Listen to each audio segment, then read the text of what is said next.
Hi, I'm David Joseph at ABCD David, macro wildlife photographer based in Nigeria. And for everyone who knows me, they know I love frogs so much and I love photographing frogs a lot. They're one of my favorite subjects to photograph. And in this video, I'm going to share my 5 best photography tips for frogs, which will help you capture frogs better. And I urge you to stick around because tip number 5 is where the magic lies, believe me. So let's get into the video. My first frog photography tip is to actually love frogs. Loving frogs is going to help you photograph frogs better. I mean, it's just like say you have a partner and because you love them, you know what pose is best for them, their best angles, just what makes them smile and the kind of smile that, just looks really flattering on them. It's the same way with frogs. When you love frogs, you get to be close to them, so you know their behavior and just how humanly they can be. And it's also going to enable you get close to them. And when you love frogs, you'll just know, oh, this is how they should be photographed to make them look as good as possible. That is one thing that enables me photograph frogs the way I do. It's just because I love frogs so much. So yeah, love frogs. That's the first one. And when you love frogs, it's easy for you to move on to this next one, which I'm going to give you. The next one is to get closer. Get closer to the frogs. Getting closer means that your light is going to be softer and more feeling, like it's just going to cover every part of them the way it should.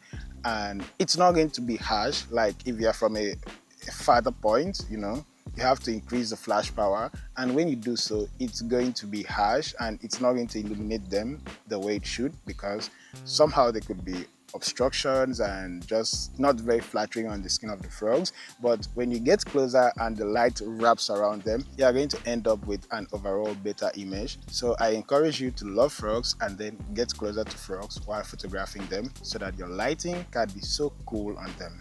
Right after you've learned how to love frogs, get closer to them, the next thing you should do is turn down your flash power. You see, frogs are very wet, or should I say slimy. That means they are very reflective of light. So what do you do in this situation? You turn down your flash power. Depending on the settings and of course the distance that you are shooting the frog from, I recommend keeping your flash power low, maybe 1/16 of your flash power. And if it's not enough to maybe completely illuminate the areas you want, you can just lift it up bit by bit till you get to a point whereby you're having very little harsh light on the frog. Overall, I recommend you underexpose the shot in camera and lift the shadows in post. This way you can control the highlights even better than having to turn down the highlights because frogs are very reflective and you're still going to have those on their body, so it's best to turn down your flash power when working with frogs. So that's 3. Love frogs, get closer, turn down your flash power.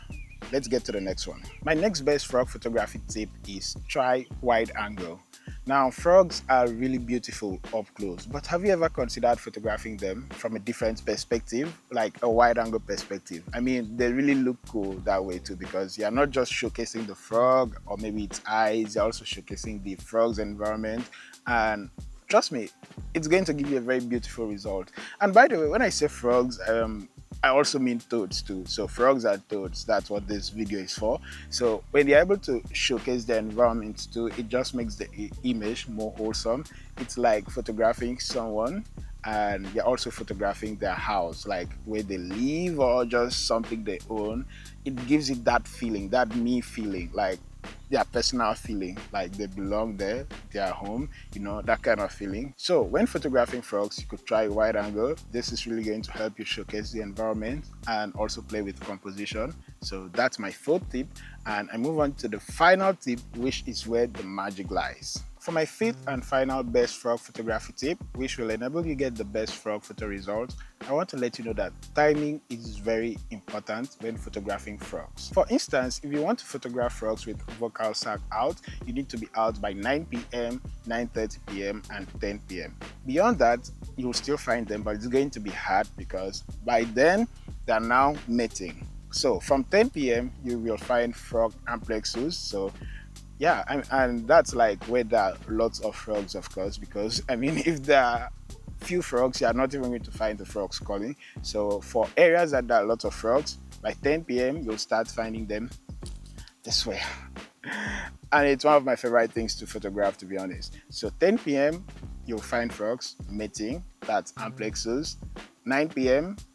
you'll find them calling and their vocal sound will be out, and you need to approach them carefully because if they notice any movement or like feel that you're kind of intrusive or trying to invade their space, they're going to put it right back. So you have to get there slowly and quietly and photograph them with their vocal sound out. Then just hang around a bit because I mean they're going to how they do it, and by then you can then photograph two frogs all at once, amplexus. So yeah, guys, that's it. That's my 5 best frog photography tips that will help you get frog photos that are as stunning as mine. And I'd like to say like, subscribe, donate a coffee to support the channel and all of that. But man, I'm really running out of time because I have to, go photograph some frogs. Damn, I guess I just said it. So see you next time. Bye.